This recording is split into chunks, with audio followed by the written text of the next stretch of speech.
Assalamualaikum warahmatullahi wabarakatuh.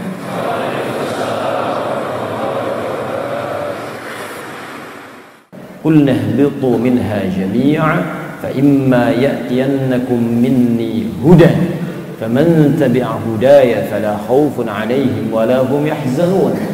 Sekarang kalian semua turun ke bumi. Kata Allah, jalani kehidupan baru di bumi sebagai khalifah. Karena saat manusia diciptakan pertama kali, memang tujuannya untuk beraktivitas di bumi. Quran surah kedua Al-Baqarah ayat ke-30.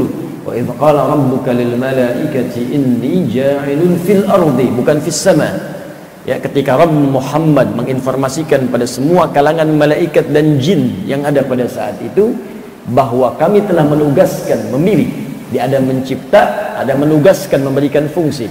Ya, penciptaannya disebutkan di Quran surah ke-15 ayat ke-28 menggunakan kata khaliq. Redaksi yang sama di awalnya. Wa idh qala rabbuka lil malaikati inni khaliqum basyara. Ya, min salsalin min hama'in masnun. Ketika Rabb berfirman pada seluruh malaikat dan jin yang ada pada saat itu. Di jin sudah diciptakan lebih dulu dibandingkan manusia. Karena itu di ayat 27-nya disebutkan oleh Allah, wal janna khalaqnahu min qablu min naris samum. Dan jin diciptakan sebelum manusia dengan bahan bakar yang berbeda. Ya, dengan bahan materi yang berbeda dari api yang menyala-nyala. Ketika diciptakan manusia itu tidak ada ciptaan Allah yang tanpa faedah.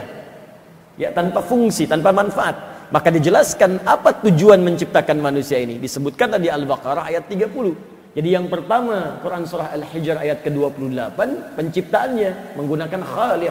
Inni khaliq, saya pencipta. Karena itu Allah disebut sang khaliq, yang mencipta dan yang tidak ada sama sekali. Ya. Basyara, makhluk yang punya gabungan kecenderungan antara takwa dengan nafsu. Kalimat basyar untuk membedakan dengan malaikat, bukan malaikat. Kalau malaikat jiwanya takwa saja. Ya, kalau hewan nafsu saja. Ini makhluk di tengah-tengah, punya sifat hewani, punya sifat takwa, menggabungkan keduanya. Karena itu setelah tercipta kemudian keadaannya, roh disatukan dengan fisik tubuhnya, maka disebutkanlah kecenderungan ini dua-duanya. Ya, baik nafsu, nama lainnya fujur atau takwa.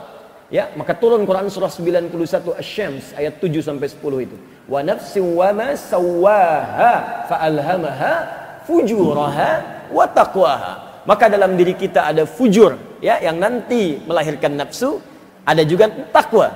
Ya, nafsu dengan takwa sama-sama disebutkan 115 kali dalam Al-Quran. Ketika jadi manusia, maka disebut kemudian tugasnya, fungsinya apa?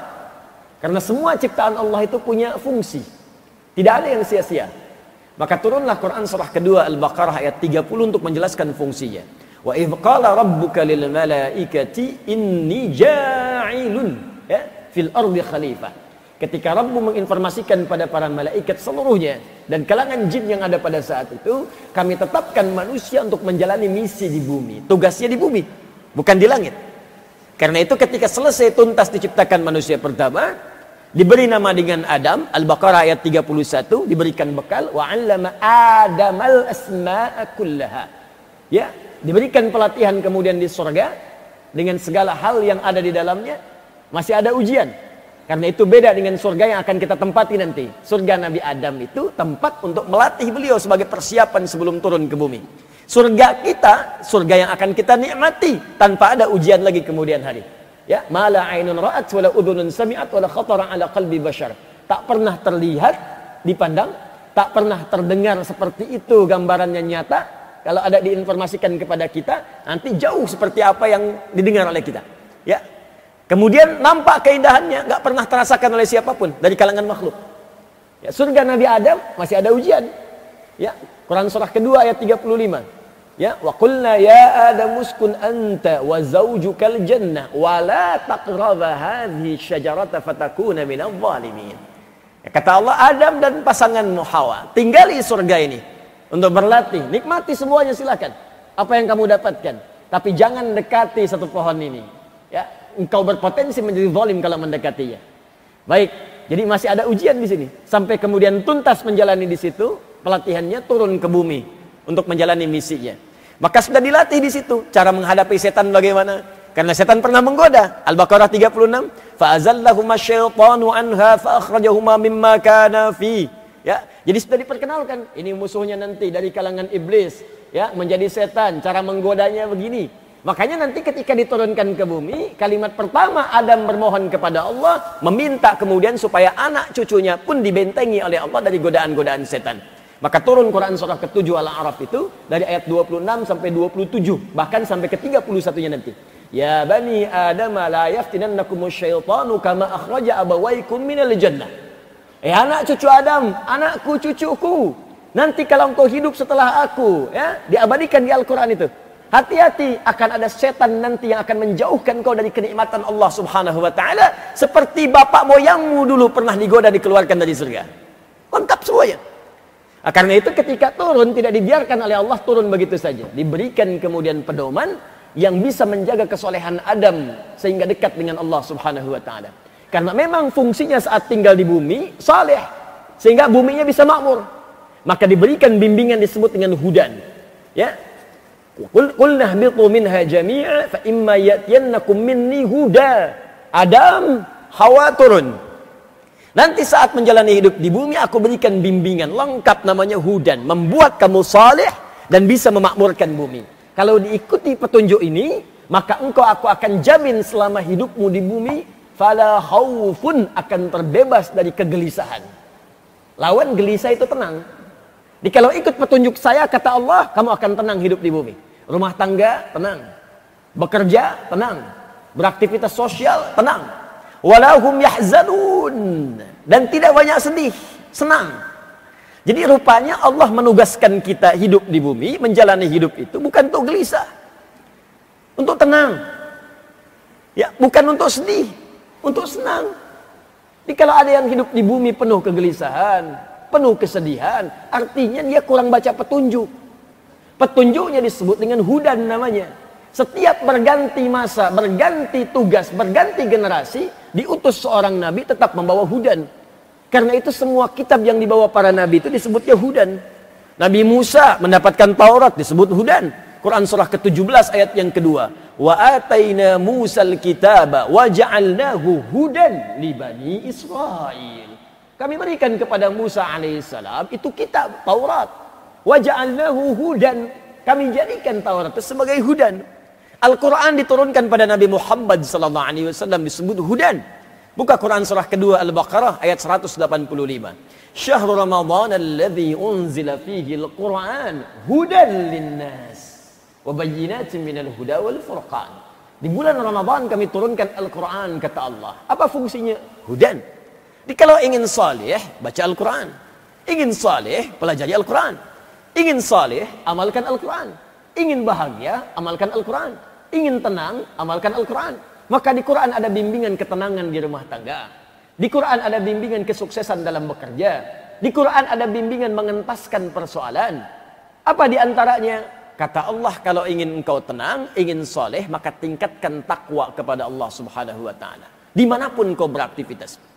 Mau engkau tinggal di tempat lahirmu, mau merantau ke tempat-tempat yang baru, maka takwa itu jadi pedoman supaya membuat diri kita saleh, dekat dengan Allah. Ketika takwa meningkat, maka semua kemudahan akan didapat. Karena itu ketika Allah turunkan Quran surah ke-49 ayat ke-13, menginformasikan pada semua manusia, ya ayyuhan nas, hei semua manusia tanpa kecuali. Disebutkan dengan ya 361 kali disebutkan dalam Al-Quran harfun nida. Linida'il qarib wal mutawassit wal ba'id. Munahu disebutkan untuk memanggil yang dekat, yang menengah atau yang jauh. Jadi Allah ingin mengatakan, hei semua manusia, baik dekat, menengah ataupun jauh. Ayyuha disebutkan 150 kali dalam Al-Quran. Ayyunya munada berfungsi taukid untuk menguatkan, haknya tanbih untuk mengingatkan. Kalau diterjemahkan dengan bahasa nahwu begini jadinya. Hei semua manusia tanpa kecuali, saya tegaskan pada kalian, saya ingatkan. Nas disebutkan 241 kali dalam Al-Quran. Menunjuk semua manusia dengan sifat sosialnya. Hei kalian semua manusia, tanpa kecuali semuanya kata Allah. Saya ingatkan, saya tegaskan. Ya ayyuhan nas, inna khalaqnakum min dzakarin wa untha. Kami ciptakan kalian ada dua jenis. Kalau bukan laki-laki, pasti perempuan. Ya. Jadi tidak ada laki-laki yang ke perempuan-perempuanan, perempuan yang ke laki-laki. Ya. Dilihat saja. Kalau bukan laki-laki, apa namanya? Perempuan. Waja'alnakum syu'uban wa qabaila lita'arafu. Dan kami tetapkan kalian itu syu'uba. Pasti hidupnya akan berkelompok. Itu sudah pasti tuh. Di sebelum kita tercipta di hidup pasti berkelompok tuh. Ya, pasti berkelompok. Syu'ub kalau sekarang ada RT, konsepnya bisa beda-beda setiap negara. RW, ya, dari mulai desa, kelurahan, kecamatan, ada kota madya sebelumnya, sampai ke provinsi, sampai ke negara, sistemnya bisa macam-macam. Tapi pasti kata Allah kecenderungan manusia itu berkelompok. Wa qabail, ada yang punya suku-suku tertentu. Di sini lebih banyak terbukti di Indonesia. Coba lihat. Masya Allah, bahkan pulaunya banyak. Sistemnya juga syu'ub sama berkelompok. Ya 13.677 pulau. Belum termasuk Pulau Gebang, Pulau Gadung, ya, dan seterusnya. Itu. Wa qabail, sukunya banyak. Di Sunda ada berapa suku, di Medan ada berapa suku, kumpul semuanya. Lita'arafu, supaya kalian saling mengenal, menyatukan diri membangun bumi. Tapi yang paling menarik, lihat ujung ayatnya. Inna akramakum indallahi atqakum. Tapi tetap, di antara sekian manusia yang hidup di bumi itu, yang berhak mewarisi bumi kata Allah, yang paling mulia di antara mereka yang paling banyak takwanya. Dalam rangka meningkatkan takwa itu, kita diminta oleh Allah tadi di penutup di surah Al-Hajj ayat yang pertama itu. Ya ayyuhan nasu taqu rabbakum inna zalzalatas saati syai'un 'azim. Diingatkan kita cepat banyak meningkatkan takwa sebelum tiba masa berakhirnya kehidupan kita di dunia, atau dunia ini hancur kemudian berakhir sampai kita pulang kepada Allah Subhanahu wa taala. Jadi ada amanat dalam salat subuh tadi. Ayo kita tingkatkan takwa. Jadi orang baik, berbekal kepada Allah Subhanahu wa taala masa kita pulang menghadap kepada Allah Subhanahu wa taala. Dan tidak ada bekal yang paling mulia kita memulai sesuatu kecuali diri kita lebih baik dengan belajar adab terlebih dahulu. Karena itulah saking pentingnya adab ini, dalam kitab Syu'abul Iman karya Al-Imam Al-Baihaqi, Nabi pernah menegaskan bahwa fungsi utama beliau diutus di muka bumi ini, di antara fungsi yang paling utamanya menyempurnakan adab, menyempurnakan akhlak yang mulia. Nabi bersabda, "Innama bu'ithtu limasalihal akhlaq." Sungguh esensi yang paling penting ketika aku diutus untuk menyempurnakan kebaikan di antara aku. Dan para ulama mengarang kitab-kitab untuk menyempurnakan itu. Di antara kitab yang kita kaji adalah kitab Syekh Muhammad Hashim bin Ash'ari, dengan kitab pertama yang beliau tulis dari 19 kitab berjudul Adabul Alim. Alhamdulillah kita telah belajar kitab ini dari mulai pembahasan muqaddimah sampai kita masuk ke halaman 15 kalau saya tidak keliru. Nabi sallallahu alaihi wasallam, "Urdu 'aliman aw muta'allima aw mustami'a aw muhibba wa la takunil khamisata fatahlik." Kita akan teruskan kajian kitab ini di kesempatan subuh kali ini. Semoga insyaallah. Baik, tadi malam saya sudah keluarkan referensi hadisnya. Saya catat, saya tak temukan kertas kecuali buku catatan anak saya ini. Kadang anak saya minta buku yang mau bikin Allah, maksudnya mau menuliskan lafaz Allah, lafaz Nabi Muhammad. Lalu saya cuma temukan kertas ini, saya catat di sini sebagai referensi-referensi untuk menunjukkan sanad-sanad hadis yang terdapat di kitab ini. Ya, karena di kitabnya untuk memudahkan, tidak diruntutkan kemudian sanadnya sampai siapa, tapi karena beliau ini ahli hadis, cukup disampaikan hadis sampai sanad yang terakhirnya. Saya keluarkan sampai sanad yang paling baru yang sampai kepada kita lewat kitab dan referensinya insyaallah. Baik, kita mulai kajian kita. Yang tadi mukadimah ya, ini materi ini. Bismillahirrahmanirrahim. Kita ada di halaman ke-15. Bismillah. Wa qala sallallahu alaihi wasallam, dan terkait dengan keutamaan orang berilmu serta orang yang menuntut ilmu itu, Nabi sallallahu alaihi wasallam pernah bersabda. Ini bab masih tentang keutamaan orang yang punya ilmu dan orang yang menuntut ilmu. Ya, untuk memberikan motivasi kepada kita. Jadi kalau kita ada waktu dalam sepekan, ada kajian-kajian, coba cari majlis ilmu. Ya, orang-orang yang mencari majlis ilmu supaya mengupgrade dirinya memiliki ilmu, Bahkan sejak ia sedang belajar pun itu mendapatkan keistimewaan yang tidak didapatkan oleh orang-orang yang tidak mengamalkan amalan ini. Ya, jadi kalau antum dalam sepekan misalnya ada pekerjaan dunia, ke kantorkah itu, berdagangkah, bisniskah, dan sebagainya, lalu dalam sepekan itu masih meluangkan waktu untuk ikut majelis ilmu, belajar, bertafaqquh fid din, maka Anda akan mendapatkan keistimewaan yang langsung disebutkan oleh Nabi sallallahu alaihi wasallam banyak sekali, dihimpun di kitab ini yang tidak ditemukan pada amalan-amalan lain. Jadi kalau dalam sepekan Anda tidak punya waktu untuk belajar, itu Anda nggak dapat amalan ini dan nggak dapat keistimewaan ini. Ya, yang sholat wajib kita kerjakan 5 kali dalam sehari, silahkan. Ya, infak ada peluangnya, zakat bagi yang sudah sampai nisab. Tapi amalan ini hanya bisa terjadi kalau memang momennya ada. Kalau ada kajiannya, baru ada hadis ini berlaku. Kalau ada pelajarannya, baru berlaku. Kalau tidak ada, nggak dapat antum. Makanya bersyukurlah kalau kemudian di sekitaran tempat tinggal kita ada kemudian tempat-tempat yang membuka majelis ilmu supaya salah satunya kita bisa mendapatkan keutamaan hadis ini.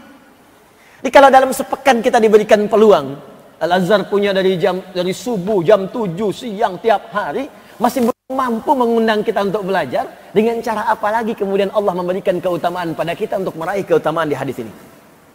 Ya, waqala sallallahu alaihi wasallam, dan Nabi sallallahu alaihi wasallam memberikan motivasi kepada para penuntut ilmu ataupun orang berilmu dengan bersabda. Perhatikan sabdanya, ughdu aliman. Ya, bergegaslah engkau menjadi orang berilmu. Saya pernah sampaikan di pertemuan lalu, ada 2 redaksi di hadis ini, ada kun alima, ada ughdu alima. Yang kun sudah saya sampaikan sanad hadisnya termasuk referensinya. Sekarang saya sampaikan yang redaksi yang kedua yang menggunakan ughdu. Kalau kun itu menunjuk pada cepatnya. Ya, cepat untuk meraih sesuatu. Karena itu ketika Allah mencipta sesuatu, kalimatnya menggunakan kun. Kun fayakun. Cepat jadi. Ya, jadi cepat. Tapi kalau ughdu itu menunjukkan pada awalnya sesuatu. Pionir. Menjadi yang paling pertama. Ya, jadi kalau ini cepat, yang pertama kun, cepat. Jadi kalau ada peluang menuntut ilmu, cepat ambil. Kalau ada peluang belajar, cepat ambil. Kalau ada peluang mengupgrade kitab, ada kajian tafsir di Al-Azhar, cepat datang.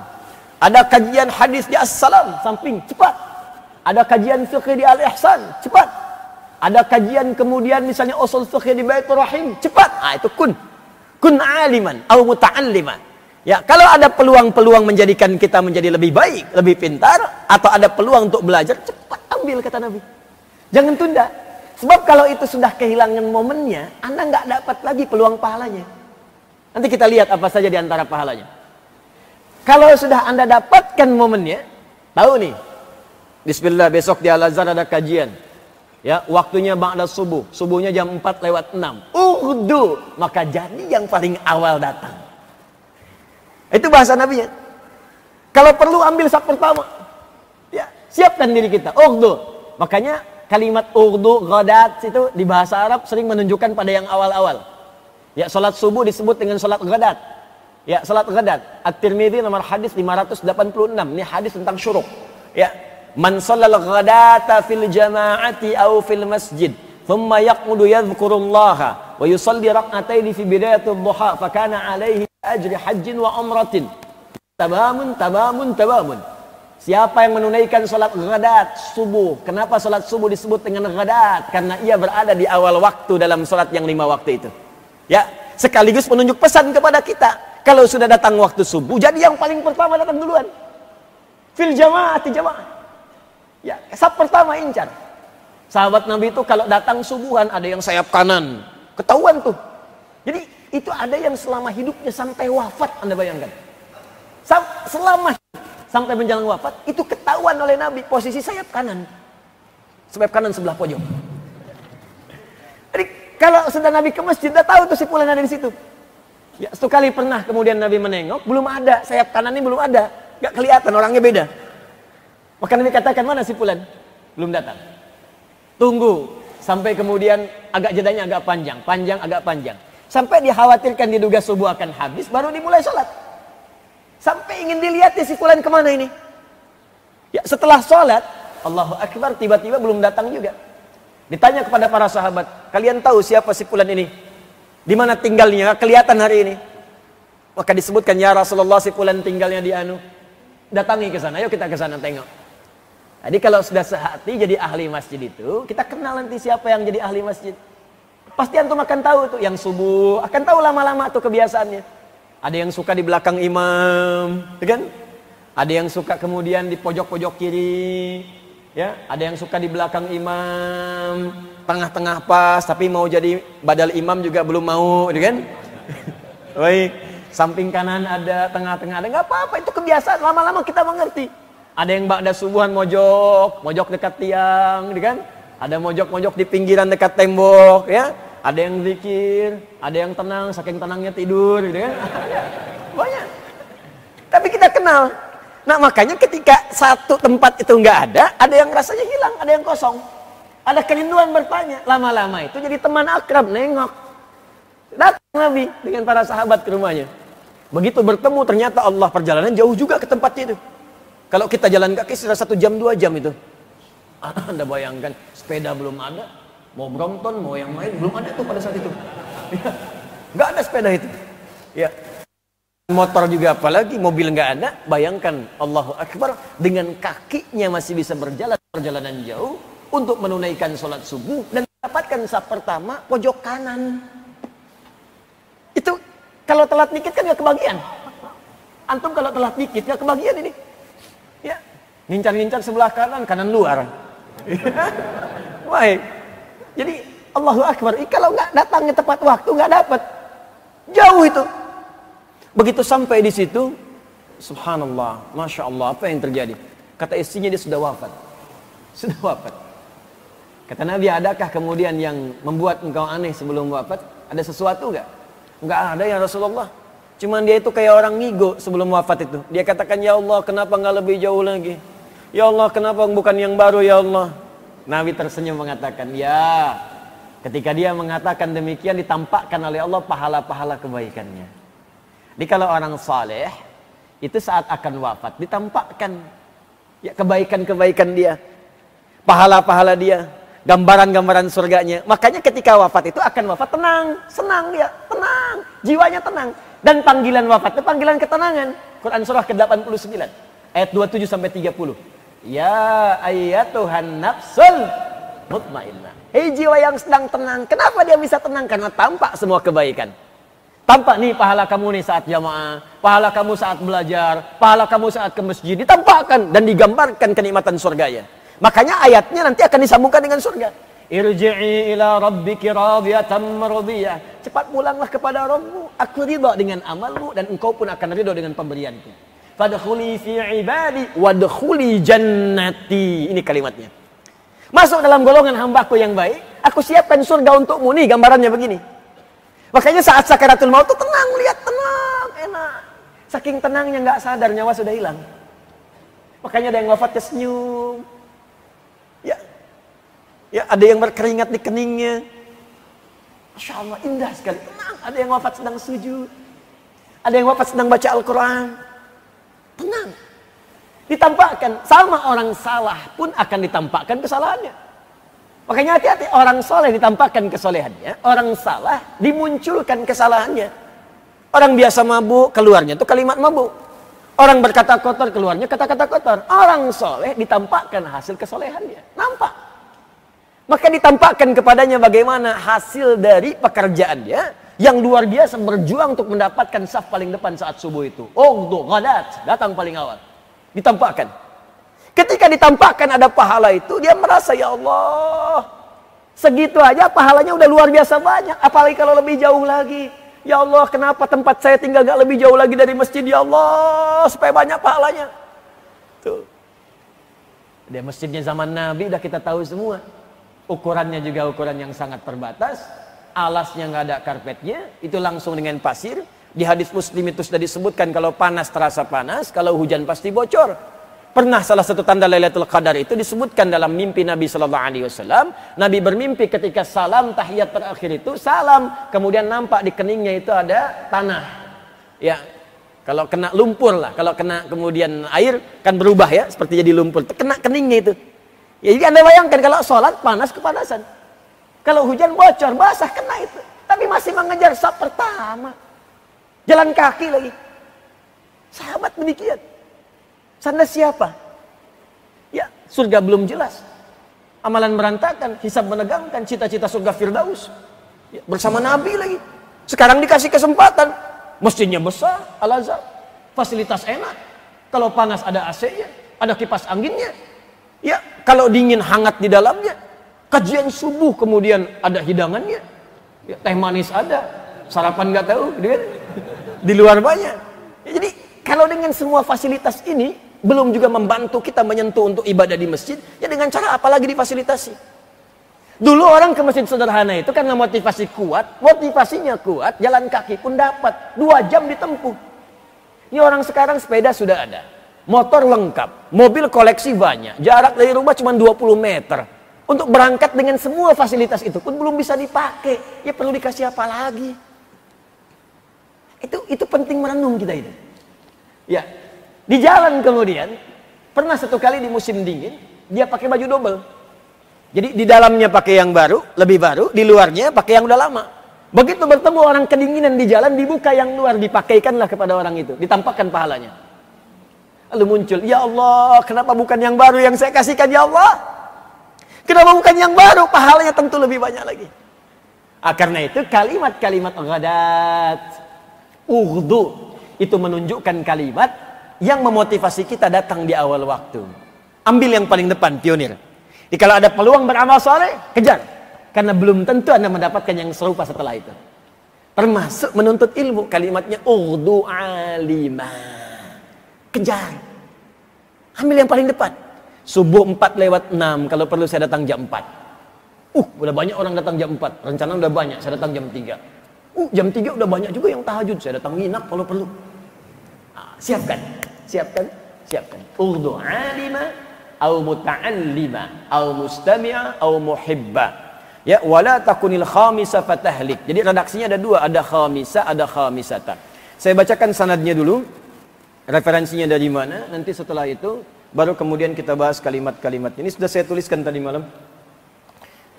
Jadi ini hadis ini banyak dikumpulkan ya di dalam kitab Jami'u Bayanil Ilmi wa Fadlih, karya Syekh Ibnu Abdul Bar.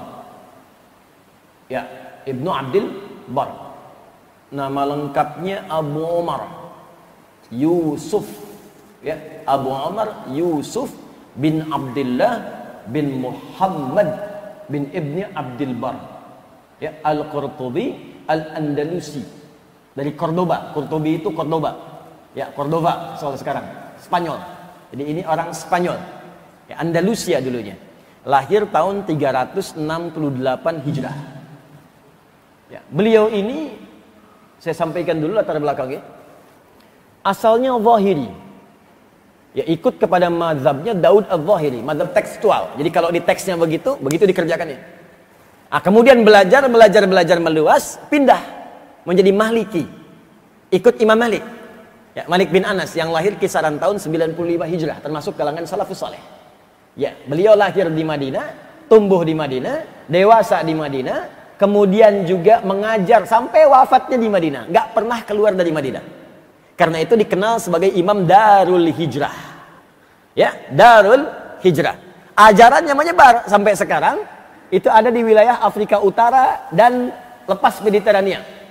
Ya, Afrika Utara. Jadi kalau Anda ke Libya, Tunisia, Maroko, Aljazair, lepas Mediterania, Italia, Spanyol, Prancis, kisaran itu mazhabnya Maliki. Ya, Maliki. Mazhab itu kecenderungan yang dipilih oleh Imam Malik dari manhaj yang diajarkan Nabi. Saya pernah terangkan kepada Anda, ada manhaj, ada mazhab. Ya, manhaj semua kumpulan ajaran yang bersumber dari Nabi. Misal, Bismillahirrahmanirrahim dibaca dalam salat itu ada 70 hadis. Cara bacanya ada 4. Bisa dijaharkan Bismillahirrahmanirrahim. Bisa silent, sir. Bismillahirrahmanirrahim. Bisa tidak dibaca sama sekali. Nah, Alhamdulillahi Rabbil Alamin. Bisa dibaca rakaat pertama, selanjutnya tidak dibaca sama sekali. Itu riwayatnya Abu Hurairah yang terakhir. Dibaca rakaat pertama, kalau subuh 2 rakaat, pertama dibaca jahar. Keras, rakaat yang pertama. Bismillahirrahmanirrahim. Rakaat kedua tidak dibaca sama sekali. Itu ada 4 cara, 70 hadis. Itu semua disebut manhaj, at-tariqil wadih. Ya, kumpulan bimbingan yang jelas bersumber dari Nabi sallallahu alaihi wasallam. Ketika dipraktekkan, dipilih, kan nggak mungkin 4-4-nya dibacakan. Ustaz, saya sudah khatam qiraat 7 qiraat. Saya akan bacakan 4-4-nya ini untuk lebih afdal lagi. Masya Allah. Bismillahirrahmanirrahim. Bismillahirrahmanirrahim. Tidak dibaca sama sekali. Nggak bisa. Mesti dipilih salah satu. Karena itu para imam-imam dahulu, para salafus salih, itu paham, tahu. Imam Malik tahu ada 4 ini cara baca. Abu Hanifah Nu'man wafat tahun 150 Hijrah tahu. Imam Asy-Syafi'i tahu. Imam Ahmad bin Hanbal tahu. Cuma ketika mereka mempraktikkan mesti pilih salah satu. Saat memilih itulah yang paling condong dalam pandangan kita, paling mudah untuk dipraktikkan, maka silahkan diambil. Maka disingkat dalam bahasa Arab, ma dhahaba ilaihi. Apa yang paling condong untuk diambil, mudah dipraktikkan. Ma dhahaba ilaihi Malik. Apa yang condong dipilih oleh Imam Malik. Ma dhahaba ilaihi Syafi'i. Apa yang paling condong diambil oleh Imam Asy-Syafi'i. Ma dhahaba ilaihi Abu Hanifah. Apa yang paling condong diambil oleh Imam Abu Hanifah. Ma dhahaba ilaihi al-Imam Ahmad. Apa yang paling condong diambil oleh Imam Ahmad. Kepanjangan ma dhahaba ilaihi disingkat mazhab. Mazhab. Di mazhab itu bukan pendapat pribadi. Mazhab itu bukan kelompok. Mazhab itu pilihan yang diambil untuk memudahkan dalam beramal dari sekian jenis pilihan yang bisa dipilih yang bersumber dari Nabi sallallahu alaihi wasallam. Maka ketika Imam Malik memilih sesuatu pilihan yang bersumber dari Nabi, dipilihlah kemudian oleh Imam Malik. Kalau diikuti, tambahkan ya nisbah di ujungnya. Nisbah itu untuk ikut. Indonesia negaranya, ikut ke Indonesia jadi orang Indonesia, tambahkan i di ujungnya. Indonesia. Amerika, negara Amerika. Orang Amerika, Amriki. Oh. Malaysia, negara Malaysia. Orang Malaysia, Malisi. Kan? Jakarta, orang Jakarta. Cuman nggak enak kalau pakai i, makanya ganti jadi Betawi. Bekasi, Bekasi. Imam Malik ngambil sesuatu pilihan. Bismillahnya saya nggak baca, langsung hamdalah. Alhamdulillahi Rabbil Alamin. Diikuti oleh orang-orang yang sepaham dengan beliau. Pengen ikutlah yang ini. Imam Malik kami tahu nih, orang Madinah, tinggal di Madinah, dekat dengan orang-orang Madinah. Imam Darul Hijrah. Diikuti, pengikutnya disebut Maliki. Imam Syafi'i pengen diarahkan. Bismillahirrahmanirrahim. Imam Syafi'i. Ya. Muhammad bin Idris. Maka diikuti oleh pengikutnya Syafi'iyah. Jelas ya? Pakai tak sifat. Jelas itu Malikiyah menggunakan sifat. Ya, Hanabilah menggunakan sifat. Jelas sampai sini? Baik, jadi pindah kemudian ya kepada ajarannya Imam Malik bin Anas ya. Mengikuti kemudian ajaran beliau, Ali lebih bagus yang paling populer, maka puncaknya jadi imam di situ. Ini orang soleh Pak Ibu. Dan alim, allamah, berilmu. Ya, Ibnu Abdul Bar itu dikenal di kalangan para ulama, satu hafidh, ahli Quran. Yang kedua mu'arrikh, ahli sejarah. Hafidh, mu'arrikh. Faqih, ahli fiqih. Jadi bukan sekedar ilmu biasa ini. Ya, bukan kaleng-kalengan. Oh, hati-hati. Bukan ilmu biasa. Ya, ini ahli fiqih. Kemudian juga mohon izin, mohon maaf, ya, mu'arrikh, ahli sejarah. Ya, kemudian hafidh, ahli Quran juga. Kumpul. Tapi yang paling menarik, ini yang saya kagum juga kepada beliau ini. Ibnu Abdul Bar ini, rahimahullah, itu juga insaf orangnya, objektif. Tidak fanatis. Jadi kalau ada pendapat imam yang lain, yang menurut beliau condong untuk bisa diikuti, itu tidak ragu untuk mengambilnya. Nggak belajar ke satu guru. Ini mazhabnya Maliki, tapi dalam fikih seringkali condong kepada mazhab Syafi'i. Ya, jadi kalau dalam praktek ini Maliki nih. Tapi kalau dalam satu persoalan, misalnya muqaranah, ya dibandingkan misal ya, dalam Al-Fatihah Bismillahirrahmanirrahim 70 hadis, beliau ikut Maliki ini yang paling kuat nih. Tapi ketika bahas misalnya persoalan tertentu dalam kunut, ya di Maliki kan ada kunut, Imam Malik kunut tuh dalam kunut subuh, kunut beliau, kunutnya itu sebelum ruku. Ya, jadi rakaat yang terakhir, subuh rakaat kedua, sebelum ruku, setelah bacaan tuntas, bacaan-bacaan di Al-Fatihah, kemudian surat, itu kunut. Misal, rakaat kedua, subuh imam baca Al-Ikhlas. Ya, qul huwallahu ahad, Allahus samad, lam yalid wa lam yulad, wa lam yakul lahu kufuwan ahad. Selesai. Rakaat kedua, subuh. Maka di mazhab Maliki ada kunut. Kunutnya sir, silent, nggak dikencangkan sebelum ruku, karena ada nanti riwayat hadis dari Nabi kunut sebelum ruku, ada riwayatnya. Maka dia baca doa kunut, ya Allahumma hadini fiman hadait, Allahumma hadina fiman hadait, wa afina fiman afait, itu dibaca sir, silent. Jadi kalau anda sedang ke Libya, Maroko, Aljazair, Tunis, sedang ke Spanyol, ya di Perancis, tiba-tiba ada orang subuh anda ikut, setelah kemudian baca surat, bacanya suratnya panjang, kan? Al-Baqarah sampai selesai. Ya. Rakaat kedua tuntas, abis itu diem aja ya. Nah, itu sedang baca kunut. Oh, kok imamnya lama banget ya? Jangan-jangan lupa gitu, jangan-jangan lupa. Bukan lupa, sudah selesai baca suratnya, dia sedang kunut. Ah, di mazhab Syafi'i kunutnya ba'da ruku, bangkit dari ruku setelah i'tidal. Sami'allahu liman hamidah, Rabbana walakal hamd, dan seterusnya. Kemudian kunutnya jahar. Allahumma hdina fiman hadait, wa afina fiman afait, wa tawallana fiman tawallait, wa barik lana fima atait, wa qina syarra ma qadait. Itu doa yang diajarkan oleh Nabi sallallahu alaihi wasallam kepada cucunya Al-Hasan, juga kepada Ibnu Umar radhiyallahu taala anhuma. Karena itu setelah periode itu mereka membiasakan kunut. Ya Ibnu Umar, kemudian Al-Hasan. Riwayat, ada banyak riwayat dari Nabi, ada yang mengatakan Nabi kunut, ada yang mengatakan Nabi enggak kunut lagi, tapi nazilah kemudian beliau kunut, sehingga Imam Ahmad memilih untuk nazilah. Imam Syafi'i memilih untuk yang kunut jahar. Imam Malik memilih untuk yang kunutnya ya sebelum ruku. Imam Abu Hanifah enggak kunut. Semuanya berdasarkan dalil-dalil yang sama, cuma ijtihad yang berbeda. Dan tidak ada yang saling menyalahkan. Karena yang salah itu sepakat semua ulama yang tidak sholat subuh.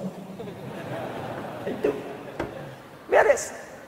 Ya, nah, dalam konteks ini ya, ini cukup menarik. Ini contoh saja sebagai gambaran untuk paling mudah dipahami. Ini Imam Malik sebelum ruku, Imam Syafi'i ba'da ruku. Dalam persoalan fikih seringkali Ibnu Abdul Bar itu condong ke Syafi'i. Dalam fikih. Ya, jadi kalau dalam satu pilihan pilih yang ini, kadang-kadang saya kuatkan yang Syafi'i. Ya, karena tahu mujtahid, tahu dasar.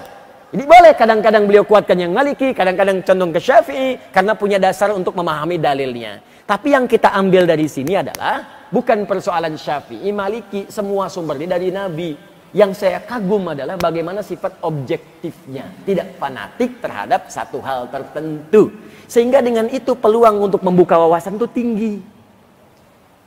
Inilah yang menyebabkan banyak ulama ini mengambil referensinya. Ya, ini menarik nih. Bahkan teman-teman salafi, ayo, mana teman-teman salafi yang ngaji itu banyak mengambil kitab ini. Jami'ul Bayanil Ilmi wa Fadli itu banyak dikutip itu. Ya, Ustadz Abdul Qadir Jawas itu banyak mengutip ini. Ya, beliau pernah menulis makalah itu keutamaan ilmu syar'i dan mempelajarinya. Ya, saya pernah lihat tuh, pernah baca itu.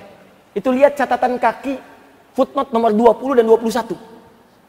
Ketika mengutip kalimat Al-Hasan Basri dengan Sufyan Ats-Tsauri, itu kalimatnya dikutip dari kitab ini. Padahal itu Maliki. Padahal itu Syafi'i. Ya, itu kunut itu. Jadi yang nulis kitab itu kunut. Sementara yang mengambil cuplikannya tidak kunut. Ya, tapi masih ngambil cuplikannya. Ya, maka agak menarik kalau kemudian ada yang muda-muda sekarang, ya mudah kemudian mengatakan udah ini aja, yang lain jangan. Ah, ini bid'ah misalnya. Ah, ini yang repot ini. Ya. Jadi buka wawasan, belajar. Ya, guru-guru pun mengutip. Ya, ini Syekh Muhammad bin Hashim Muhammad Al-Asy'ari, ya, bin Hashim Al-Asy'ari. Ini beliau ini mengutip kitabnya Maliki, Ibnu Abdul Bar, ahli hadis. Ya, Syekh Hashim, pendiri Nahdlatul Ulama, 31 Januari 1926. Itu kan Syafi'i, tapi mengutip kitabnya Maliki.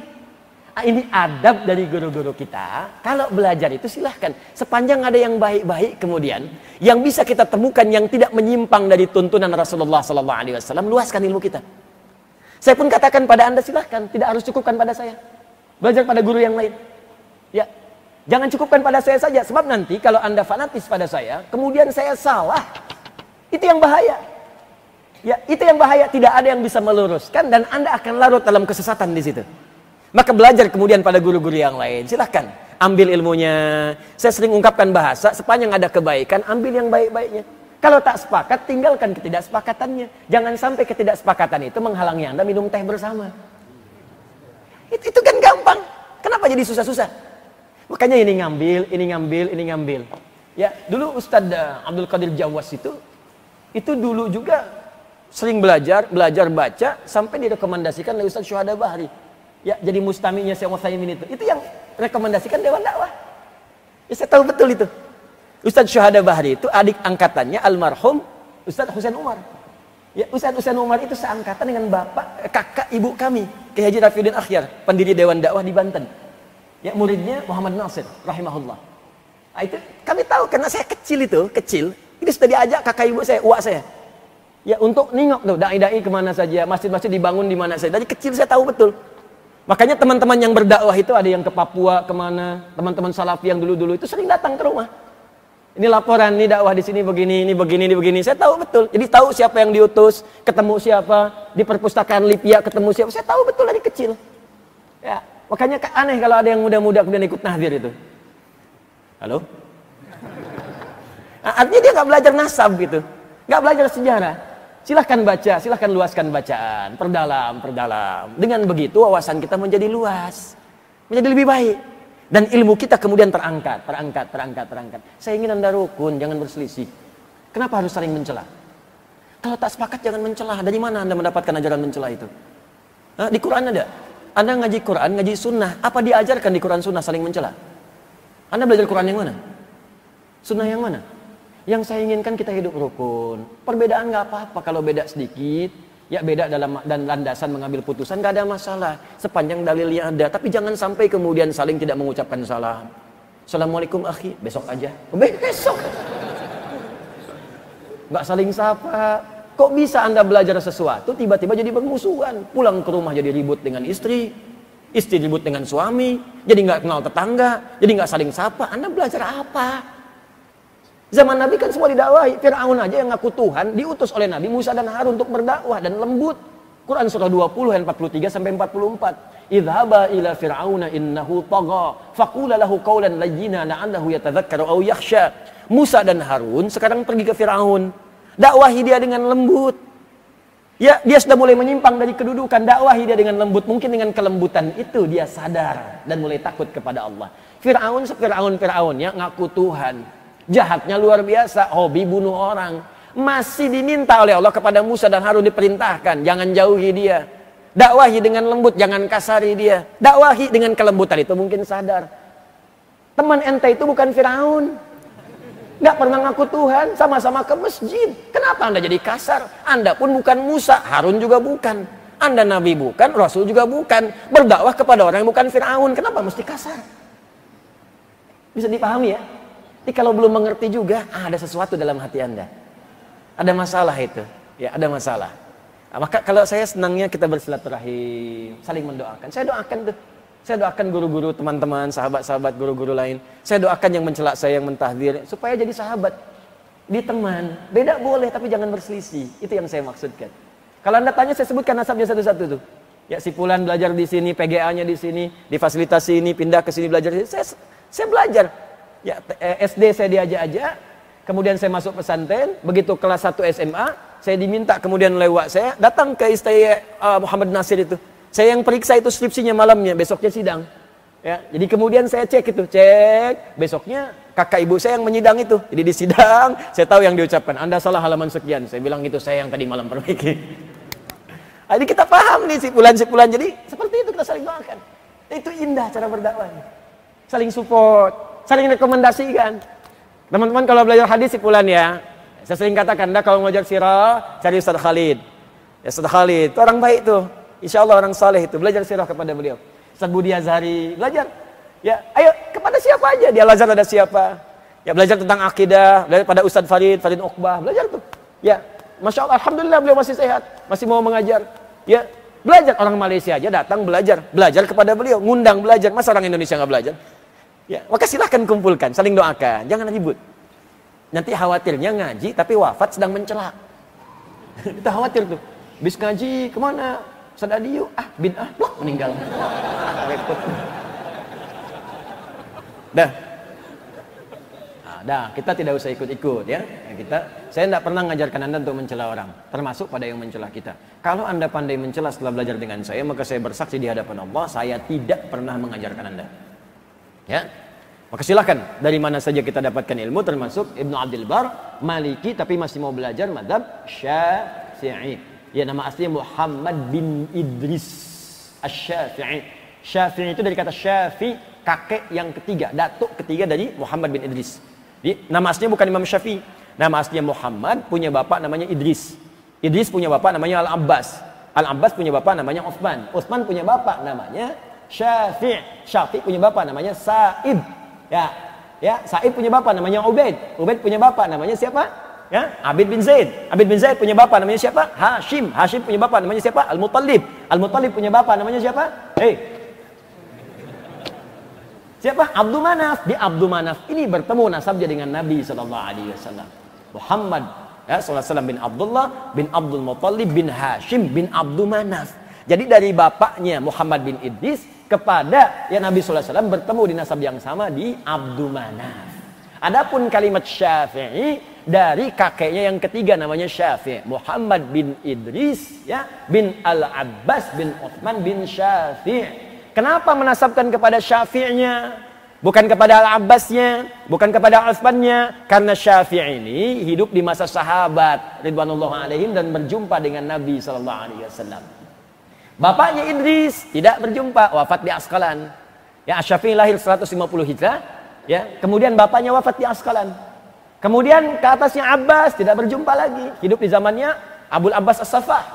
Ya, kemudian Utsman juga tidak berjumpa. Syafi' berjumpa dengan Nabi SAW, laqiyan Nabiya SAW.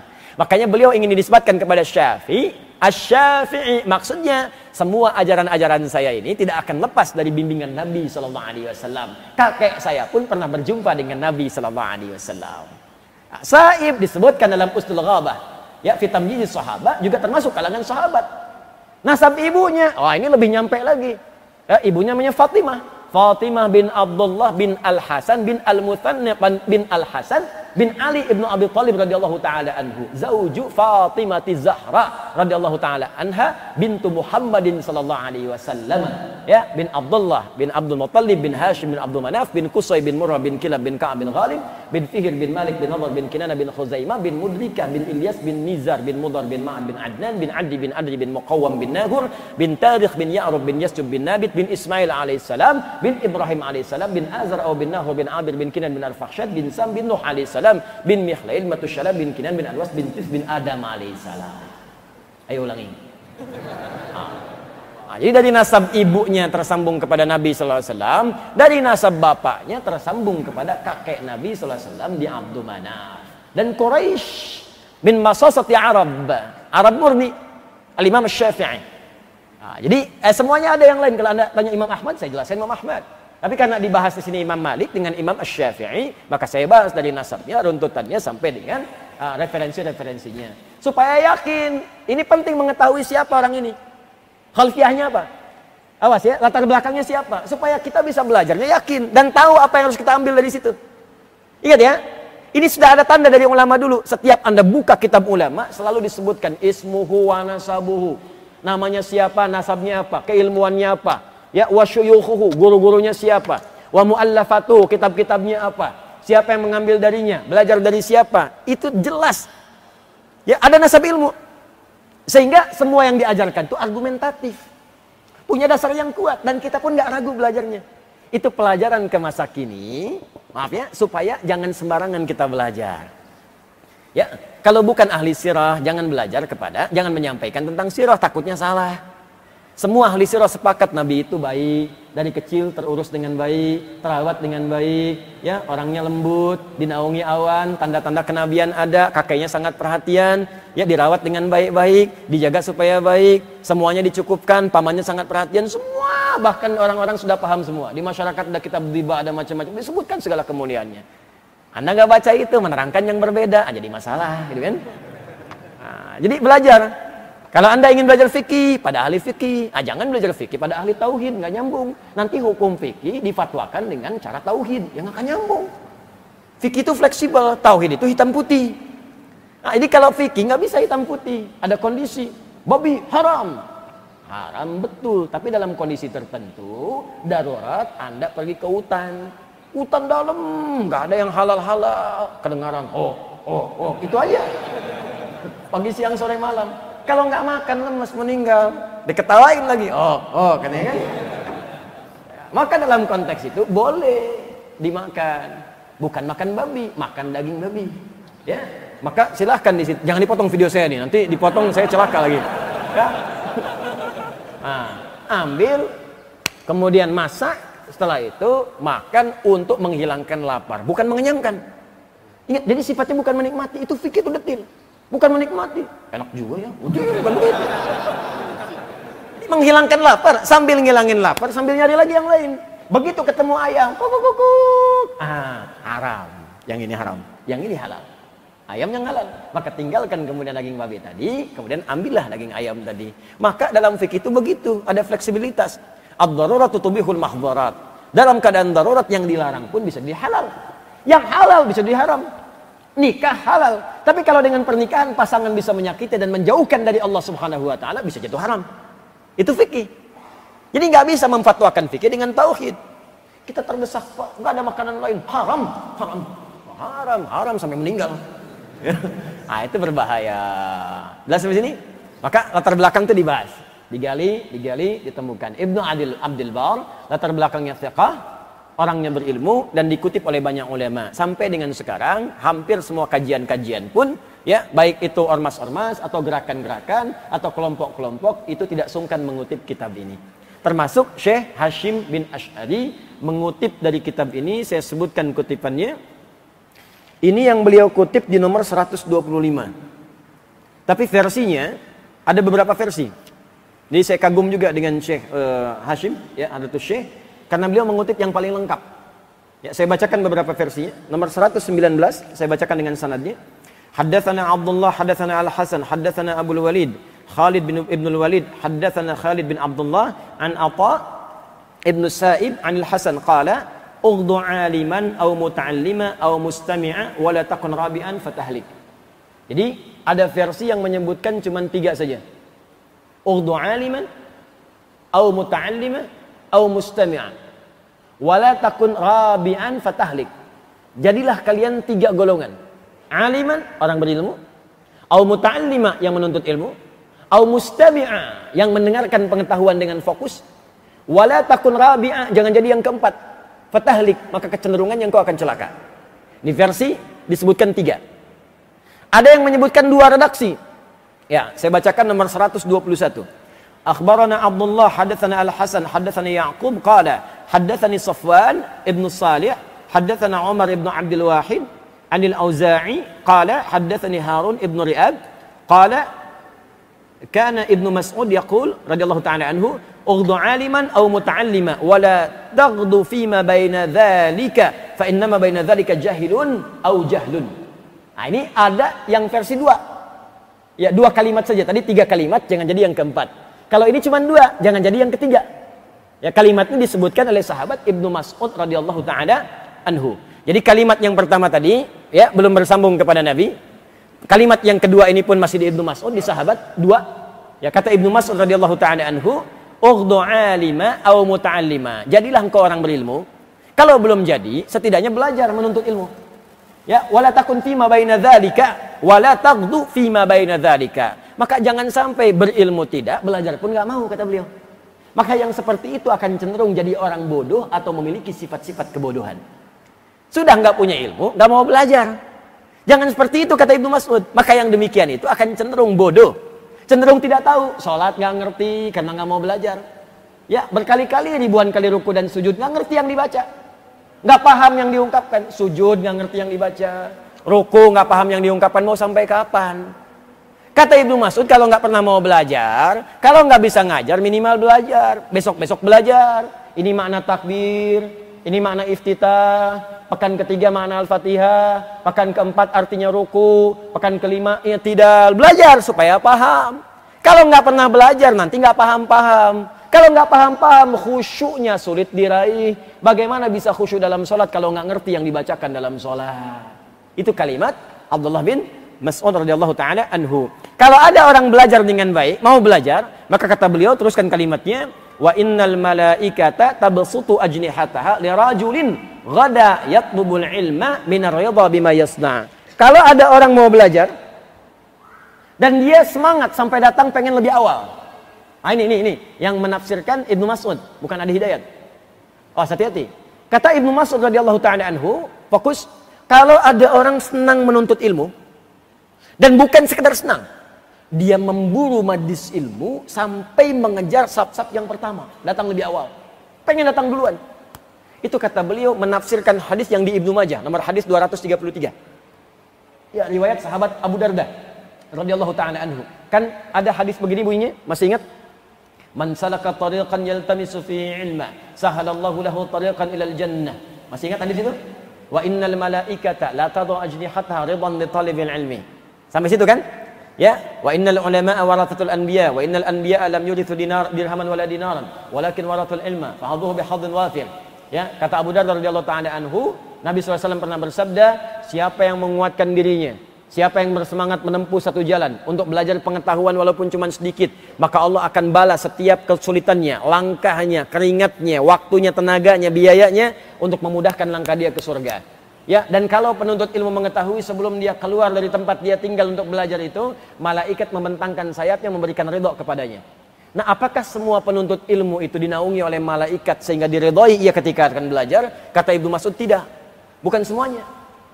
Tapi orang-orang yang semangat menuntut ilmunya dan ingin bersegera datang ke majelis ilmunya. Itu maksudnya. Jadi kalau yang santai-santai itu, itu nggak masuk itu, cuman pahala dapat. Ya, gimana nanti kita belajar? Tenang aja. Paling Ustaz Ade mau qadimah dulu 30 menit. Ntar aja kita datang 30 menit kemudian. Itu yang seperti itu dapat pahala. Cuman malaikat belum tentu menaungi. Yang menaungi itu yang pengen semangat dari awal, pengen datang. Walaupun kebagian saf akhir nggak masalah. Ya, bismillah, saya dari Jakarta pengen ke Bekasi, pengen belajar. Bismillahirrahmanirrahim, saya berangkat jalan kaki dari sana. Sampai ke Bekasi. Ya, karena nggak dapat malam-malam Grab nggak ada yang bawa, gitu kan? Ya, ada yang mau nawarin, ragu-ragu karena baju putih, gitu kan? Minta sate 200 tusuk, macam-macam. Udah, akhirnya jalan kaki itu. Jakarta ke sini jalan kaki, berangkat dari jam 1. Nyampe ke sini 3 jam kemudian, jam 4 baru nyampe. Udah penuh ke bagian paling belakang. Wah, itu pahalanya banyak banget. Ya. Pahala jalannya, berapa banyak dia langkahnya itu jalan. Pahala lelahnya, pahala segalanya, malaikat menaungi. Cuman sayangnya Allah, malaikat dijadikan gaib supaya kita tenang jalannya. Kalau dijadikan nyata kelihatan, nggak jadi berangkat. Begitu mau berangkat udah kelihatan gini sayapnya. Oh, kamu siapa? Malaikat maut. Oh, nggak jadi berangkat dia. Astagfirullah. Dikir aja, nggak jadi berangkat dengan malaikat. Enggak. Aduh. Padahal saya cabutnya nanti siang. Ya, nyesel saya nggak berangkat ke dia. Nggak ada info ya, nggak ada info. Tidak ada info tentang kematian kecuali tanda-tanda supaya kita menyegerakan diri untuk berbuat baik saat wafat dalam keadaan tenang. Nah, tafsir yang tadi itu ditafsirkan oleh Ibnu Mas'ud. Ini redaksi yang 2. Yang lengkap yang ketiga, ini menyebutkan 4, jangan jadi yang kelima. Ini yang dikutip oleh Syekh Hashim. Jadi Syekh Hashim bin Asy'ari, ya, beliau mengutip di kitabnya Adabul Alim wal Muta'allim, ya, dari keterangan Ibnu Abdil Bar, dikutip oleh beliau versi yang paling lengkapnya. Diambil keterangan yang paling lengkap. Karena kalau sudah yang paling lengkap akan menutup yang lain-lainnya. Selesai. Karena beliau ahli hadis, paham nih, ambil yang lengkap saja. Karena ini kan sebetulnya mukaddimah ini.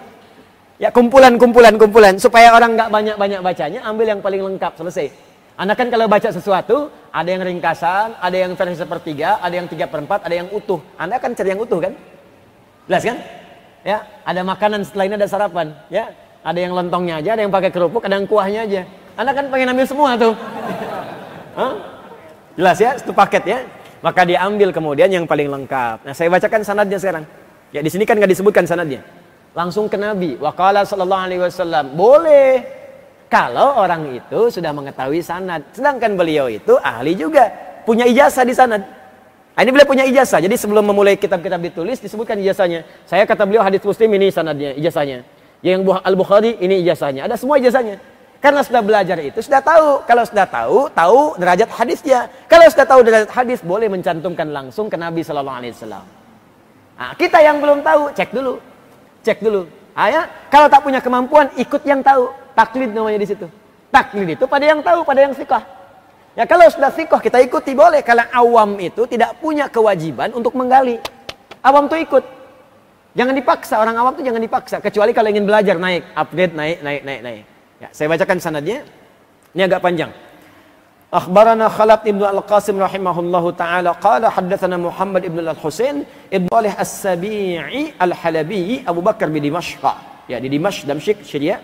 Qala haddatsana Abu Bakar Muhammad bin Ja'far bin Sufyan ibn Yazid Ar-Raqi wa Abu Abdullah Muhammad ibn Al-Husain ibn Razin Al-Muqri Al-Fanadiqi wa Abu Muhammad, ya, Bayan ibnu Ahmad bin Ali Al-Qattan qalu haddatsana Ubaid ibnu Jannad Al-Halabi qala haddatsana Atha bin Muslim Al-Khaffaf an Khalid an Abdurrahman ibnu Abi Bakrah an abihi anin Nabi sallallahu alaihi wasallam. Nah, itu panjang diurutkan tuh. Ketemu.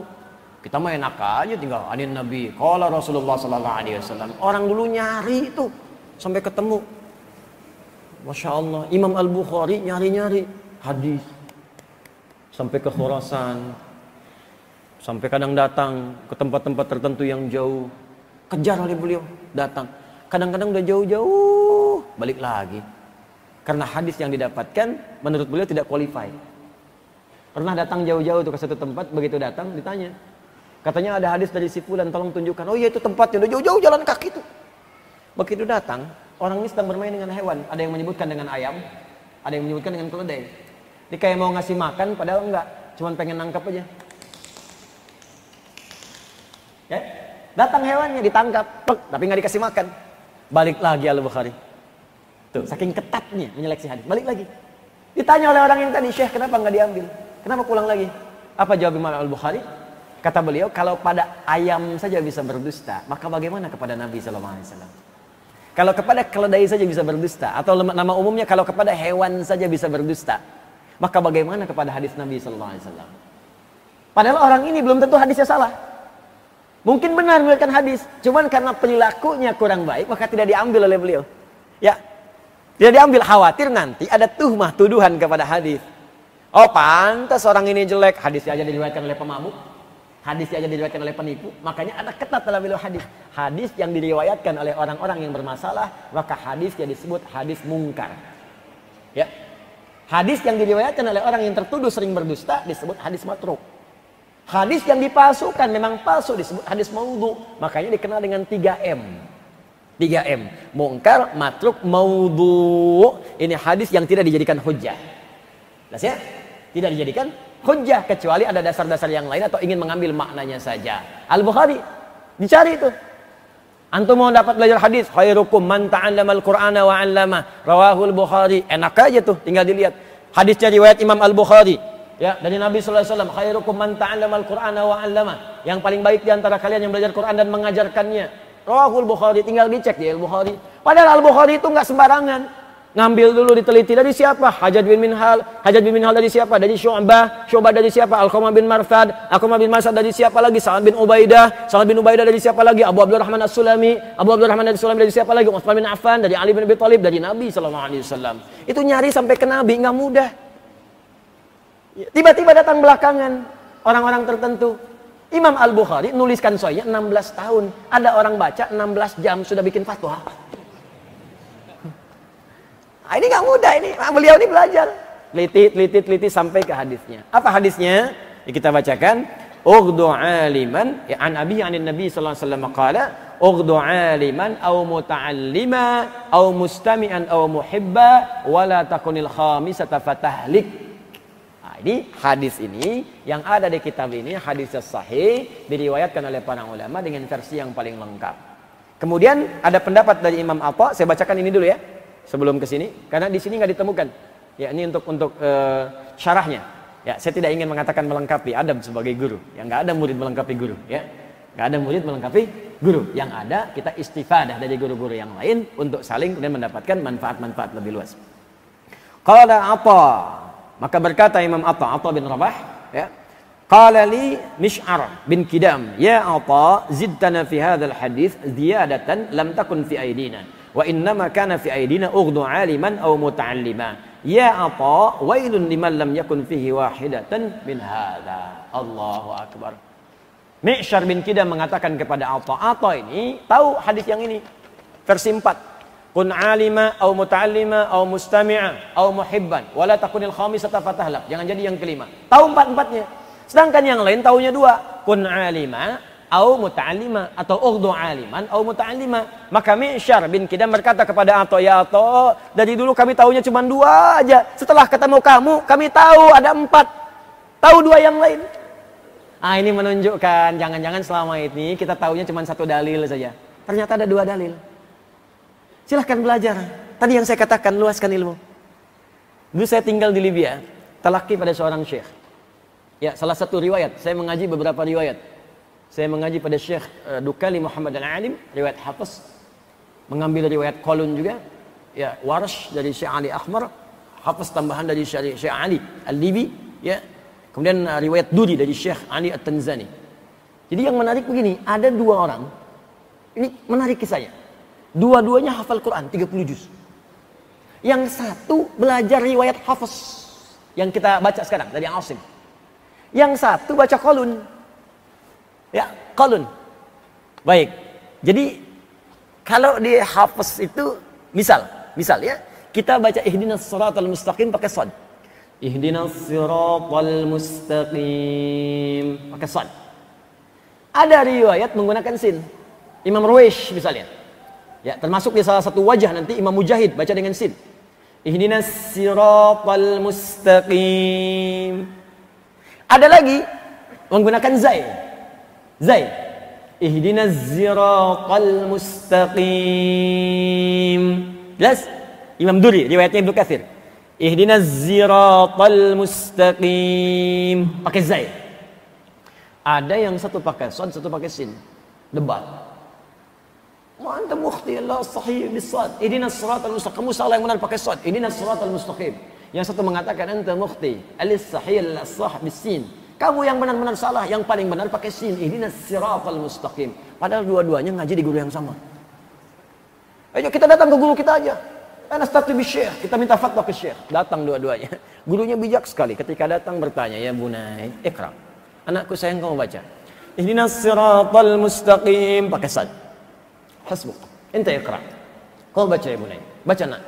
Ihdinas siratal mustaqim pakai sin. Apa kata gurunya? Masya Allah, antum mukhti'an. Al-asah bizai. Kalian berdua salah, yang benar pakai zai. Ihdinas siratal mustaqim. Gurunya ingin mengajarkan boleh jadi kamu tahu 1 atau 2, masih ada yang lain. Jadi kalau baru tahu 1, 2 jangan saling menyalahkan. Boleh jadi menyesal di kemudian hari karena baru dapat tambahan ilmu kemudian. Sama ini, Mish'ar bin Kidam itu mengatakan, ya atau kalau saya nggak ketemu Anda, saya nggak dapat tambahan ini, taunya 2 aja. Taunya bismillah sir aja ternyata bisa jahar. Taunya jahar aja ternyata bisa tidak dibaca sama sekali. Ya, ada yang taunya jahar, yang nggak tahu sir. Saya tugas di Saudi, di Mekah. Ya, jadi penerima haji pertama tahun 2010. Datang jemaah pertama jemaah kita. Waktu Isya dulu tuh, saya masih ingat tuh imamnya Syekh Sudes. Begitu sudah istawu, istaqimu, siap. Kan di situ Hambali mazhabnya sir. Bismillahirrahmanirrahim. Alhamdulillahi rabbil alamin. Itu komentar jemaah haji kita pertama. Iki imamnya Muhammadiyah ya. Oh Muhammadiyah. Insyaallah. Muhammadiyah cabang Masjidil Haram, imamnya pimpinannya Syekh Sudes ya. Ah, ini cukup menarik ya. Tapi jadi wawasan akhirnya. Makanya ini agak menarik nih. Kenapa saat di Mekah isi padahal di situ nggak kunut kan? Subuhnya. Kenapa nggak pada ribut? Kesini pulang jadi ribut lagi. Ah, itu artinya kita bisa belajar tambah wawasan. Belajar lagi. belajar. Nah, ini belajar, ternyata dapat tambahan. Aduh, kalau saya nggak dapat dari kamu, katanya apa? Saya nggak bisa nambah ini. Akhirnya apa kata Mi'syar? Kalau sudah tahu yang 4 ini, satu audhu aliman, jadi orang berilmu. Au muta'alliman, kalau belum berilmu belajar. Au mustami'an, atau minimal fokus mendengarkan. Au muhibban, kalau nggak bisa fokus, cintai orang yang belajar. Minimal 4 ini. Apa kata Mi'syar bin Kidam? Kalau kita nggak bisa dapat 1 dari 4 ini, maka keterlaluan, celaka orang itu. Celaka. Sudah nggak berilmu, nggak mau belajar. Sudah nggak mau belajar, dengar pun nggak mau. Sudah nggak dengar, malah mencela juga. Ini yang paling celaka. Makanya ada komentarnya saya tuliskan juga di sini. Ya, saya catatkan.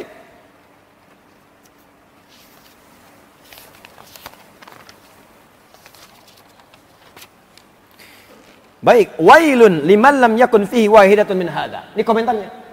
Celaka orang yang tak punya 1 pun dari 4 yang disebutkan ini. Bahkan ada yang menafsirkan, apa di antara 1 yang 4 ini? Antara tafsirannya adalah mu'adatul ulama. Ada yang memusuhi para ulama. Ada yang mencela orang yang belajar. Ada yang sinis kepada yang belajar. Ada yang menyoal orang-orang yang belajar. Nggak tanggung-tanggung majlis taklimnya, ya. Nggak tanggung-tanggung tempat belajarnya. Nggak tanggung-tanggung gurunya. Nggak tanggung-tanggung orang yang ikutnya. Nah, ini kalau ada orang yang begitu, sudah dia nggak berilmu, sudah nggak juga punya datang kesempatan untuk belajar, sudah nggak mau dengar juga nggak fokus, sudah juga nggak mencintai orang-orang yang belajar dan mencelanya dan memusuhinya. Maka ini kata para ulama, wailun, celaka orang ini, fatahlik, bencana bagi orang ini. Bencana. Nah, maka pertanyaannya sekarang, kalau kita nggak mau masuk kepada yang celaka, nggak ingin masuk pada yang bencana, maka harus menjadi 1 dari 4 ini. Siapa yang 4 bagian ini? Kita bacakan hadisnya dari kitab ini kembali. Ya, ini sebagai penutup. Ughdu alima. Ayo jadi pionir Anda untuk jadi orang yang berpengetahuan. Update. Terus punya ilmu. Ya. Aplikasinya begini, aplikasinya. Mau tahajud, belajar dulu ilmunya. Jangan cuma abid, cuma kerjain aja, belajar. Update Pak, Bu, status kita. Ini sederhana ya, cuma dalam. Ughdu aliman, jadi orang berilmu. Bukan cuma abid, orang ibadah, tapi ibadah yang berilmu. Antum malam mau tahajud, biasanya kan cuma bangun malam tahajud, kan? 2 rakaat witir 1, ada yang 11, ya, ada yang 23, silahkan. Tapi sebelum Anda kerjakan, kalau mau mengupgrade diri kita, pelajari dulu keutamaan tahajud apa, dalilnya apa yang dikerjakan Nabi saat tahajud, bacaan apa yang dibaca oleh Nabi, doanya bagaimana, tambahkan, tingkatkan. Jadi status kita naik saat sedang tahajud itu bukan hanya abid, orang yang ibadah, tapi alim, orang yang berilmu dengan ibadahnya. Nah, jika ada orang yang seperti itu, Allahu Akbar, maka status pahalanya naik dari 10 itu disebutkan dalam Quran surah ke-6 Al-An'am ayat 160. Man jaa'a bil hasanati falahu asyru amsalihha. Siapa yang mengerjakan satu kebaikan hasanah yang bernilai pahala, maka dia mendapatkan 10 nilai pahalanya. Salat disebut hasanah. Di Quran surah ke-11 ayat 114. Ya, aqimis sholata tarafain nahar wa zulafan minal lail innal hasanati yudhibnas sayyi'at. Kata Allah, kerjakan salat itu di 2 pertengahan siang sampai dengan menjelang malam, itu subuh sampai dengan isya. Sungguh salat itu perbuatan hasanat yang bisa menggugurkan segala keburukan-keburukan. Jadi kalau orang salatnya baik, keburukannya hilang. Ini yang dimaksud sumber keburukan fahsya dan mungkar, ditafsirkan di Quran surah ke-29 ayat 45. Innas sholata tanha 'anil fahsya wal munkar. Jadi perbuatan hasanah itu bisa menutup keburukan. Ini rumus juga. Kata Nabi, kalau engkau sedang banyak berbuat salah, kalau ingin tobat dari kesalahan, tutupi dengan kebaikan. Maka yang baik ini bisa menutup yang salah. Itu ada di Imam An-Nawawi menyebutkan di Al-Arba'in, nomor hadis ke-18. Masih ingat hadisnya? An Mu'adz bin Jabalin wa Jundub bin Junadah radhiyallahu taala anhuma, anin Nabi sallallahu alaihi wasallam qala, ya, qala Rasulullah sallallahu alaihi wasallam, ittaqillaha haitsu ma kunta wa atbi'il sayyi'atal hasanata tamhuha. Masih ingat? Mana pelajarannya? Al-Arba'in, nomor hadis ke-18 dari 42 hadis. Nabi SAW bersabda, tingkatkan takwamu kepada Allah dimanapun kau berada. Jangan cuma di masjid, di kantor bertakwa, di rumah tangga bertakwa, di pasar bertakwa, di mall bertakwa. Takwa. Orang takwa nggak mencuri, orang takwa nggak korupsi. Makanya kalau orang takwa jadi pejabat, jangan takut. Orang Islam tuh kalau megang jabatan pasti amanah. Kalau benar bertakwa, takwa. Nah, wa'at bi'is sayyi'atul hasanah tamhuha. Kalau engkau pernah berbuat salah, ingin dihilangkan kesalahan itu, berbuat jadi baik. Dulu pernah misalnya berbuat salah, kumpul-kumpul nggak jelas, pernah mabuk, pernah macam-macam, tinggalkan perbuatan itu, kerjakan yang baik. Kalau banyak mengerjakan yang baik, orang akan melupakan yang jeleknya. Ditutup oleh Allah. Paling menjadi hikmah itu. Lihat tuh orang itu, Masya Allah, jadi ahli masjid sekarang. Padahal dulu dia pemabuk. Padahal dia dulu pemalak. Sekarang jadi orang baik. Jadi hikmah. Jadi keburukannya bukan jadi cobaan. Jadi hikmah. Dan doanya pun doa-doa kebaikan. Semoga Allah muliakan orang itu. Semoga Allah kasih orang itu. Beda. Ya, beda dengan orang yang bertahan dengan keburukan. Doanya pun lain. Ya Allah, kalau bisa wafatin aja orang ini, ya Allah. Tuh, kan? Udah lain tuh. Jelas ya? Maka bagian yang ini, teman-teman sekalian, update. Ini prakteknya. Mau tahajud, belajar. Kalau sudah bisa belajar, pahalanya beda. Yang tadi 10, begitu selesai sholat 10. Kecuali baca Quran. Kalau baca Quran, setiap hurufnya. Hadisnya At-Tirmidzi. At-Tirmidzi. Nomor hadis 2010, 2015, 2020. Ya, Nabi menyampaikan, tadi kalimatnya, man qara'a harfan min kitabillahi falahu asyru hasanat. Siapa yang baca satu huruf saja dari kitab Allah, dia mendapatkan 10 kebaikan dari setiap hurufnya. Walam aqul alif lam mim harfun. Saya tidak katakan alif lam mim satu huruf. Walakin alifun harfun, lamun harfun, mimun harfun, walikulli harfin asyru hasanat. Tapi alif satu huruf, lam satu huruf, mim satu huruf. Setiap hurufnya 10 kebaikan. Jadi kalau baca alif lam mim, berapa huruf?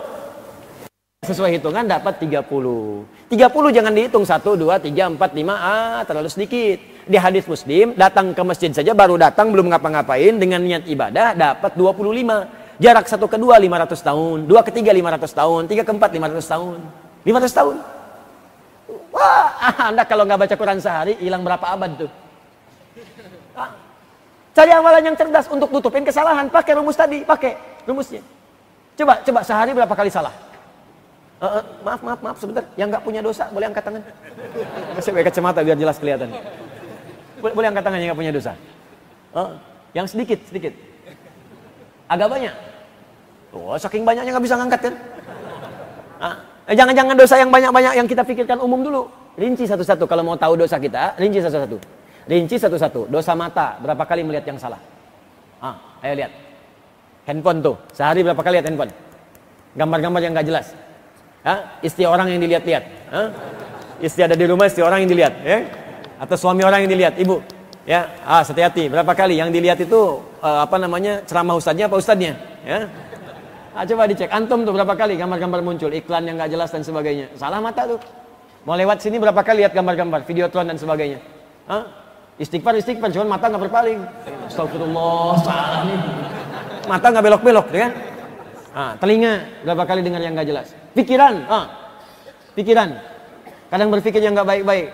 Bahkan tentang guru. Masih belajar udah mikir yang enggak. Ini kapan Ustaz selesainya nih? Sarapan nggak kebagian nih. Ya, semua muncul semua. Sampai ke tangan, sampai ke kaki. Dikalikan, ini baru sehari nih. Dikalikan selama kita hidup sejak balik. Berapa banyak dosa? Makanya ada rumus dari Nabi namanya sedekah jariyah. Sedekah itu kullu ma'rufin, semua kebaikan yang bisa dikerjakan. Cari pahala yang banyak, Pak. Modal dikit tapi keuntungan banyak. Jadi orang cerdas.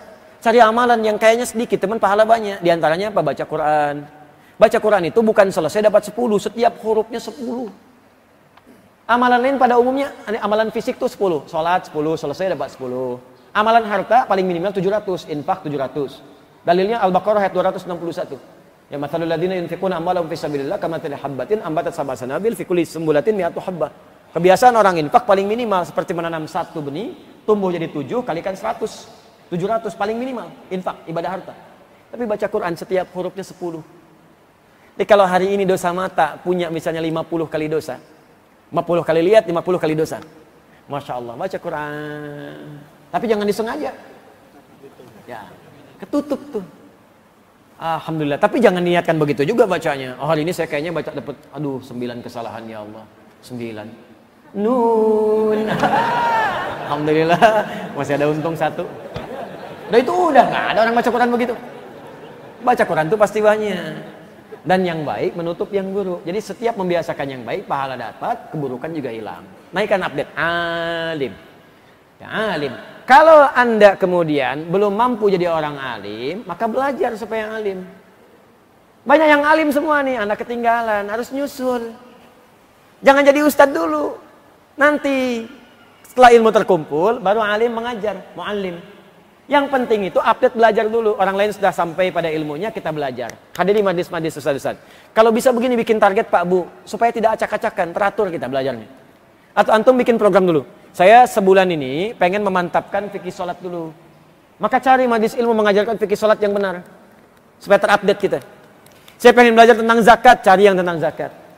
Saya mau belajar adab, cari. Rumuskan, majlisnya mana saja. Kumpulkan, pelajari, update diri kita. Nah, belajar dengan sungguh-sungguh. Kalau Anda kemudian bisa dengan serius, makanya pakai ta, menunjukkan kesungguhan. Pakai tasdid syiddah di akhir, menunjukkan motivasi yang lebih, 2 kali lipat. Ya, makanya tidak menggunakan darisan. Pertemuan lalu saya katakan, kun ughdu aliman au muta'allima. Kalau Anda belum berilmu, maka belajar, kata Nabi. Cara belajarnya sungguh-sungguh, serius. Jangan cuma datang, dengar, hilang, lupa, pergi. Tidak, simak baik-baik. Sekarang zamannya banyak rekaman, ada yang merekam.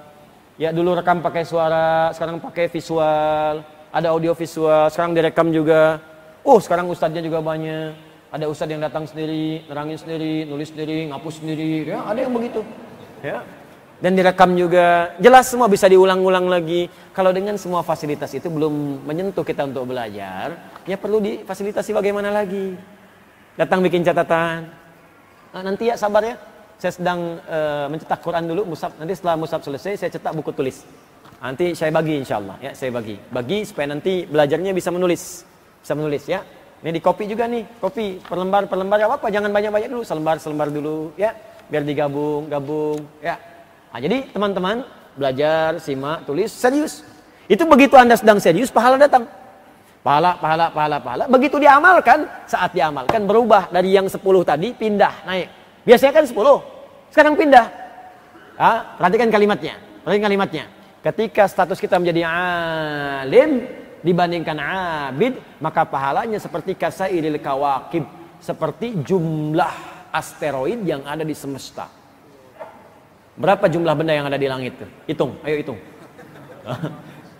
Planet ada berapa, bintang ada berapa, tuh pahalanya seperti itu. Penghargaan kepada orang yang punya pengetahuan, karena dihargai berapa banyak dia berjuang. Beda dengan yang biasa-biasa. Anda kan nggak mudah nih Pak. Dari tempat tinggal Anda, nyiapkan waktu, berangkat gelap-gelapan, mandi tengah malam juga, ya kan?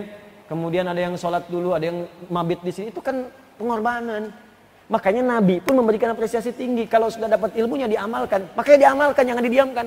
Begitu diamalkan, pahala melebihi semua benda yang ada di langit. Nanti sebelum wafat akan ditampakkan. Kalau pengen segera lihat silahkan wafat. Kalau tiba ajal, kalau nggak tiba ajal nggak bisa lihat juga. Nanti akan lihat setelah ini. Nanti saya akan tunjukkan. Begitu masuk ke halaman 16, ya kanan paling atas itu sebelah atas itu akan ditunjukkan langsung orang yang benar belajarnya. Itu setiap tinta, tetesan tintanya dari riwayat dari Nabi itu setara dengan darah syuhada. Orang yang berjuang di jalan Allah. Nanti saya tunjukkan ayatnya apa, hadisnya apa. Nanti kita akan lihat. Ya, kita akan lihat nanti. Ya, pena orang yang menuliskan dengan berjuang dan berniat ingin mengamalkan, tafaqquh fiddin, berniat ingin mengamalkan, itu setiap tetesan penanya itu senilai dengan darah syuhada yang tumpah ketika berjihad fisabilillah. Tuh, mana penanya? Mana tintanya? Semua punya nilai. Jangan dikira nggak ada nilainya. Nanti insya Allah saya senang dan nanti saya coba cari fasilitas supaya terdorong menulis. Kalau nggak ada pulpen bilang, nanti saya carikan pulpennya sekalian. Ya kalau dengan semua itu saya berikan juga Anda belum semangat, ya tujukan pada saya dengan cara apa lagi mesti semangat. Ya supaya saya hisabnya ringan di hadapan Allah. Jadi saya katakan, ya Allah, saya sudah berusaha semaksimal mungkin. Saya sudah datang sendiri, saya sudah ngajar, nulis sendiri, ngapus sendiri, rekam juga, saya bagikan buku, saya bagikan pulpen. Ya cuman orangnya nggak mau begitu, ya Allah. Tapi saya pun mendoakan, ya Allah, setidaknya saya kawannya.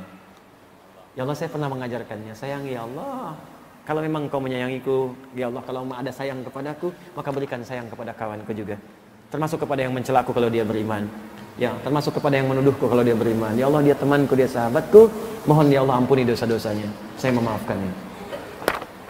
Dan hidup kita ringan. Untuk apa cari musuh? Ya, untuk apa cari musuh? Insya Allah saya maafkan orang-orang yang pernah menuduh, mencela, mentahdzib. Saya maafkan insya Allah. Ya, saya menganggap mungkin belum kenal, belum tahu. Ya, belum memahami. Jadi saya menganggap seperti itu. Termasuk ada mungkin yang berbuat jahat, berbuat salah, ada yang ngambil, ada yang zalim, ada yang ini itu. Saya maafkan. Cuma memang teman-teman juga bertobat. Kalau nggak bertobat, urusan Anda repot. Kalau dia maaf tuh begini, urusan maaf tuh, kalau saya maafkan, hati saya lapang. Jadi saya nggak mikirin lagi. Cuman kalau Anda belum minta maaf atau belum bertobat, Anda tetap akan gelisah. Akan begitu juga. Ada yang sampai sekarang nyari kesalahan. Kasihan saya hidupnya. Kasihan, karena saya ini manusia, pasti salah. Kalau mau dicari, pasti ketemu. Jadi buang-buang energi aja. Saya bukan malaikat. Ya, pasti akan ketemu kesalahan itu. Tapi Anda jangan lupa, saya pun manusia yang bisa bertobat. Jadi kalau saya bertobat dari kesalahan dan Anda tetap mencari kesalahan, Anda yang banyak salahnya. Nah, itu kaidah itu dipakai ya supaya nggak berat beban saat menghadap kepada Allah. Kalau nggak mampu belajar, belum ada kesempatan, maka jadi yang ketiga, mustami'ah. Nah, kenapa kalimatnya tidak menggunakan sami'? Sami'an. Sami'na wa ata'na. Kenapa menggunakan mustami'ah? Apa beda antara sami' dengan mustami'? Kenapa peserta pengajian disebut mustami? Para mustami sekalian bukan sami. Tapi ketika kita mengerjakan perintah Allah, kalimatnya menggunakan sami'a. Sami'na wa ata'na. Apa beda keduanya? Nanti kita bahas itu di pertemuan selanjutnya. Ya. Baik, nanti kita bahas di pertemuan selanjutnya. Kita cukupkan dulu sampai di sini, teman-teman sekalian. Allahumma taqabbal minna innaka antas samiul alim wa tub alaina innaka antat tawwabur rahim. Allahumma nahmaduka hamdan syakirin, hamdan yuwafi ni'amahu wa yukafi mazidah. Ya rabbana lakal hamdu wa lakal syukru kama yanbaghi li jalali wajhikal karim wa li 'azimi sultanik. Allahumma shalli wa sallim wa barik ala rasulikal karim nabiyyikal amin sayyidina Muhammadin wa ala alihi wa sahbihi ajma'in. Allahumma ya Allah wafiqna fima ta'allamna